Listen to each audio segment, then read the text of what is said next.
We just love sharing stories of the growth of our community, and that's what episode 239 of our Love in Lebanon podcast is all about. Meghan Farris, the owner of Farris Wheel Music, joins us. The business has outgrown its space and will soon be expanding into a larger downtown location. Meghan details the journey and shares the fun things in store in her new store. Episode 239 of the Love in Lebanon podcast starts now. Welcome to the Love in Lebanon podcast, highlighting all the great things happening in Lebanon, Indiana. Have an idea for an episode? Send an email to loveinlebanon@lebanon.in.gov. Hey everybody, welcome to episode 239 of our Love in Lebanon podcast. Joe LePage here, City of Lebanon Communications and Community Development Director. We are talking about a great small business growing in our downtown, everybody. It's a story we've heard before, and thankfully we keep on hearing it in our great downtown. We've got Meghan Farris. She's the owner of Farris Wheel Music here on the podcast this time around. Meghan, thanks so much for being here and growing in our downtown. Thanks for having me. And so you got to tell me how this whole thing started, because you guys are moving into a new location, and we're going to talk about that in a little bit. But you're musically inclined. You talked about being a singer before we hit record, everybody.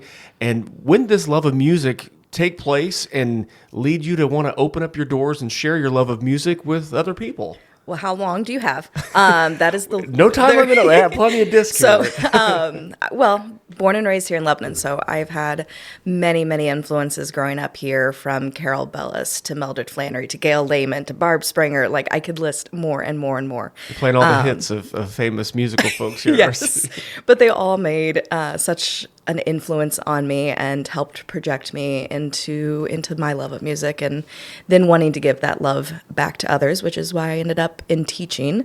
But when I left teaching, I was trying to figure out what I want to do with my life, because everything was an option.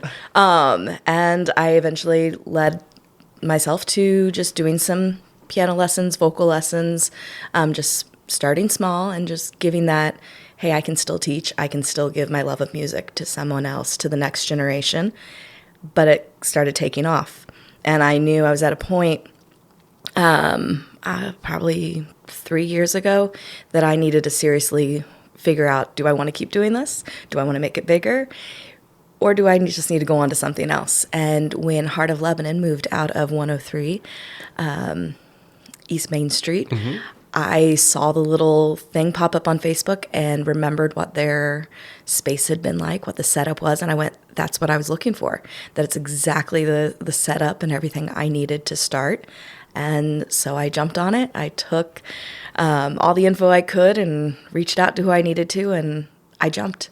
And it was scary and amazing.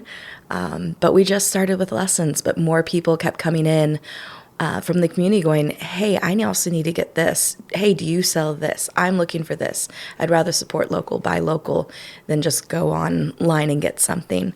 And so we became a retailer.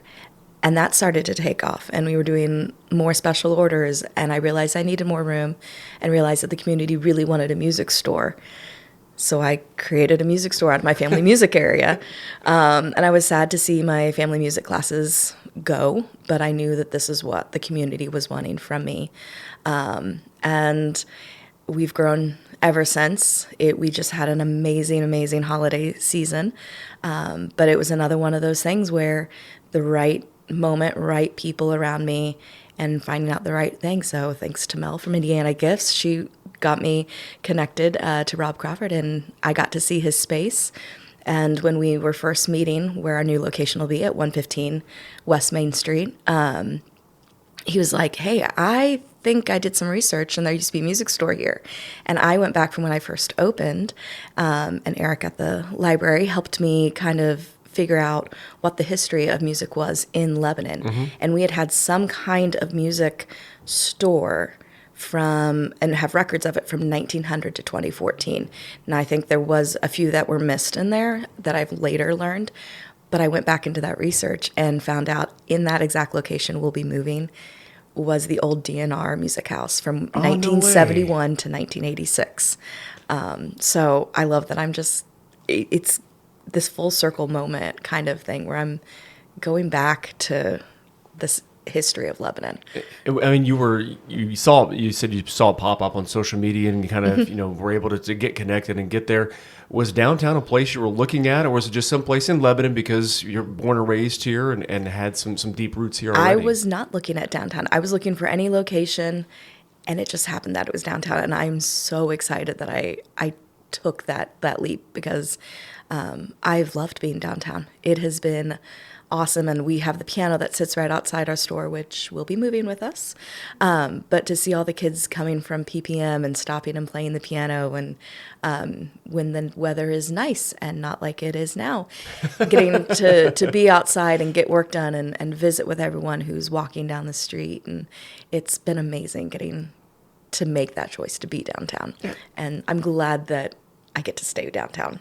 And we had a chance to chat before we hit record, and you were filling me in on just the rich kind of musical culture that has just been a pulse throughout the Lebanon community. And you mentioned you have the dates to back it up, that music has always been a part of our city. And so to be able to bring that back, that's incredible. And the fact that you kind of grew that out of your own kind of love of music into a brick and mortar space, and then having to outgrow that space and get into a larger one is a phenomenal success story. Yeah, I'm astounded, and it's really thanks to the community. They're the ones that have been backing me and pushing me and supporting me, and it's one of those, like, I've always loved this community, and to feel that come back is been tremendous. So everybody, we're talking with Meghan Farris. She's the owner of Farris Wheel Music here on episode 239 of our Love in Lebanon podcast. So if we can, this larger space, how are you going to utilize this right next to the Chop House, that beautiful alley that's got the catenary lights, perfect for kind of a musical vibe, and you're going to be right there with it. I am very excited. Once again, it's based off of the community's wants and needs. So we are going to get to expand our vinyl records selection. So the front half of our retail space will be vinyl records. We're going to have a lot more workspace. We're going to be able to take on more instrument repairs. We are big into recycling. So we will take old piano strings, guitar strings, turn them into jewelry. We'll take old piano keys and be able to do crafts with them. So we'll have space to actually make all of that in-house now. We're going to be expanding our guitar options. We already have band instruments and used orchestra instruments, but we're going to be expanding our orchestra options as well. We're going to be adding a stage in the back, not a large stage, but one that will allow us to have open mic nights. We can have people coming in for acoustic sets. We can have recitals. People can even rent the space to provide more usage for the community. We already rent instruments, so we'll have a kiosk that'll be easier for people to gather. But then in the back half of it is where we're going to have 2 lesson rooms. Very excited. We only have 1 right now. So we'll get to expand into 2 lesson rooms, which means more teachers. We're going to be getting a recording studio in-house that'll be for rent for people who might need it in the community. And then like professional recording space. Yes. And oh my goodness. Yeah. It's going to be very exciting. So, if you ever want to come do a podcast, I'm extending the invitation now. Yes, may have to take you up on that for sure. So, but no, it's very exciting, and we will not ever have to move ever again. With everything that space is offering, the music store is there. We are here. Well, with your growth model in the past couple of years, you may need an extra space, or talking to Rob about other locations he may have. And I love how you were listening to the community with a lot of this stuff. And so again, everybody, we had a chance to chat with Meghan before we hit record, and it sounded like you were getting asked things that you weren't able to provide at the time, and that kind of stuck in your mind about wanting to be able to provide that for the community, not having to go third party and being able to provide it in there. So you really listened to the community to be able to provide what was needed. Yes. Now, something as simple as wanting a drum set, the space we're in right now, with everything we have in there and trying to manage, we don't even have the space for a drum set. Now we will. Yeah. And so this podcast is airing on a Tuesday. So this is one day after you are taking possession of this new space. The timeline for this thing, it sounds like a lot of work's going to go into that new location on Main. When can we see a ribbon cut and walk through and do all those things and record a pod in one of your recording areas? The hope right now is through summer. They're still going to be working on the outside of the building, so we're trying to work with the workers and everything, and we don't want to put a pressure on them for the amazing job they're going to be doing. So by summer at the latest, but we will be open actually this next Monday. So we're going to have business. We'll be able to help people. It'll just be in flux as we get the space going and as we work through everything. So we want to be there for the community, even if we're still working on different things. Since they completely redid the inside of the building for us, it'll be completely new. And so we're going to be making sure we're there. We'll see when everything happens, but we want to work with the workers as well. And you've talked about working with Rob, and Rob Crawford, everybody, building owner. He's on the board of the Heart of Lebanon. If we can talk about that downtown community a little bit. You're walking in with the Just Love coffee for this podcast Yes, I episode. You kind of lay your schedule about going to Boone County Cake as well, supporting local and supporting that kind of that network that you have. And it sounds like that kind of resonates with you as something that's incredibly important. And it sounds like that's kind of in the fabric of downtown, with Rob being able to work with you and the workers on a timeline of this new business. You're going to be, hopefully subleasing to your current location where you're at, and growing, expanding, and hoping to maybe incubate a new business like yes. yours, that type of thing. Can you talk about the vibe of the business owners downtown, and the friendships made, and kind of the wanting to be able to support them as they support you, and that give and take that takes place? Oh, yes. And actually, shout out to John at Boone County Cake, because even yesterday when I went to go get coffee from them, he was like, how do you need help? What do you need? And it's that way with any of us downtown. It's, how are you doing? Give me an update. I want to know how we can help better. Are things going okay? It's constantly checking in, and I'm doing the same for them. Their success is our success downtown. And we have this just tight-knit little community within ourselves that it's like, how can we better support each other? Because their success is our success is their success. And all of that then just gives back to the community, because if we're successful, we then can give back to, well, I'm going to throw them out, but we can give back to the choir program. We can give back to the band program. Yeah. We can give back to the different entities within this area that needs us. And we can't do that if we're not strong within each other. And that's such a unique model too, because in some instances it's, I've got to get mine, and it may mean me stepping over you or stepping on you as another small business owner, but that's not the way it is here. It sounds like that high tide is in fact raising all the boats and all those things, and it seems like there's not only just kind of a professional relationship, but it's a genuine friendship, it feels like, has been fostered throughout several business owners downtown. Oh, yeah. I am so glad for the friends that I've made, just growing everything from Mel to Rebecca to John. And if you don't know who these owners are and you're listening in, come visit all the different businesses, because you're going to get to know their names. You're going to get to know who they are. I did not leave out Stephanie on purpose. Sorry, Stephanie. I love you. I don't just love John. But then you have like Lebanon Ballet School, where my son goes and taps, and I will scream from the top of the roof how awesome Mr. Steffi has been with my son. And just everybody. I love everyone at Four Finger, Just Love, the Gathering House is all in there. You have Mary Kay, you have Mounts, you have everybody. And then also the cupboard. I want to go, and I want to make sure everyone's okay. And they're all my friends, and I love them. We could just cap that right there, and that'd be a great commercial. Megan, appreciate you cutting that for us. That's perfect. Everybody, we're talking with Meghan Farris here on episode 239 of the podcast.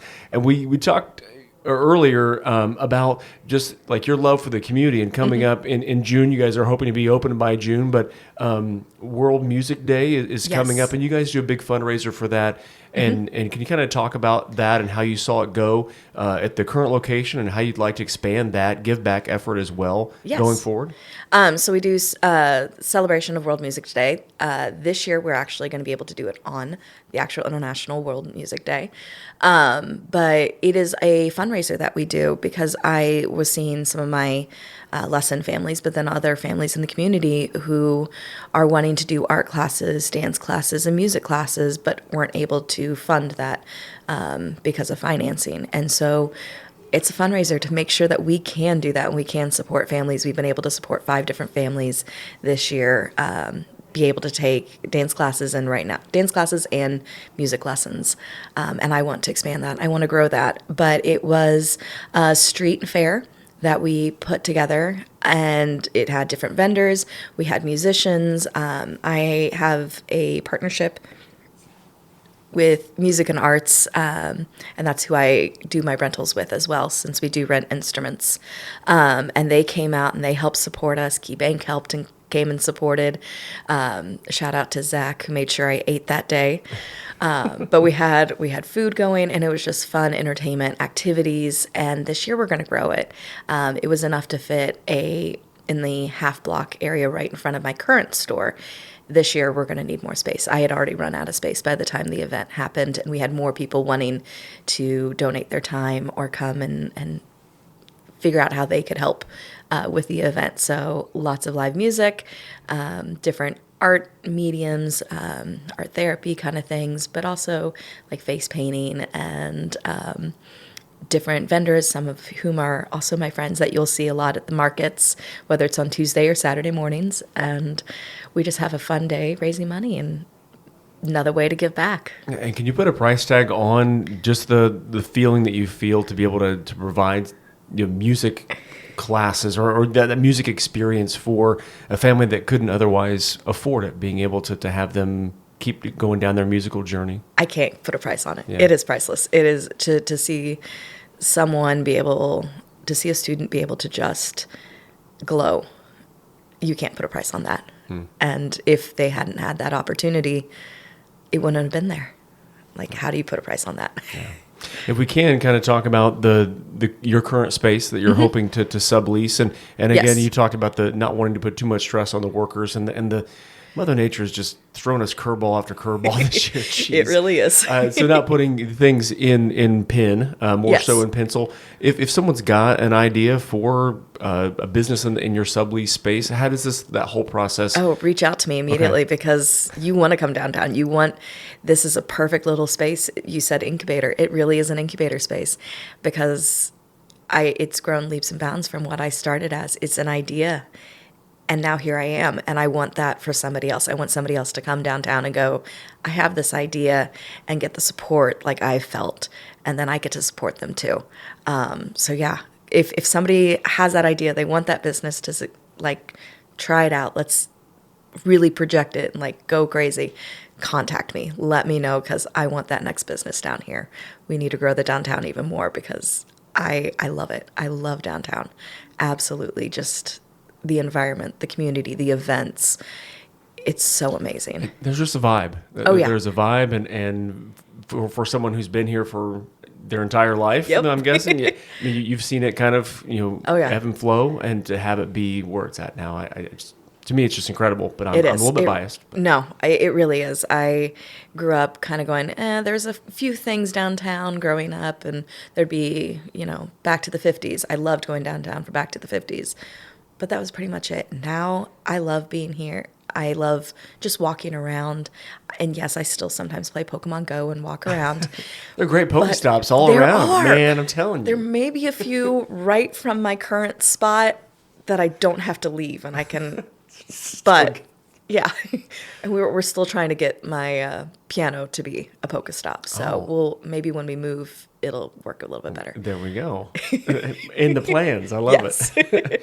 If people want to stay up to date on your journey and knowing when we talked about being in the space and being able to cut that ribbon and get in and do all the great things you have planned for the new space, or we talked about getting in touch with you about the current space, best place to do that?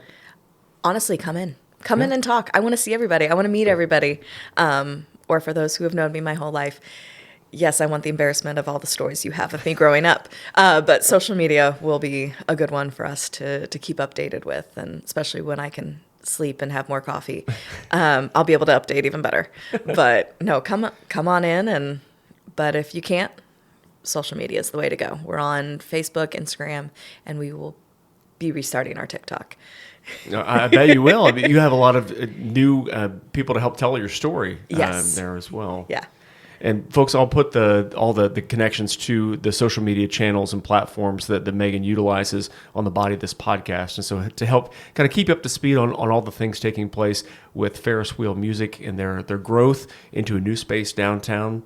Meghan, thanks so much for joining us this time around, Yes. taking a few moments to update us. We're so excited. Yes, for your I'm growth. glad I was here. Thank you for having me. And everybody, thanks for listening to this episode of the Love and Lebanon podcast, episode 240, coming away soon. Take care.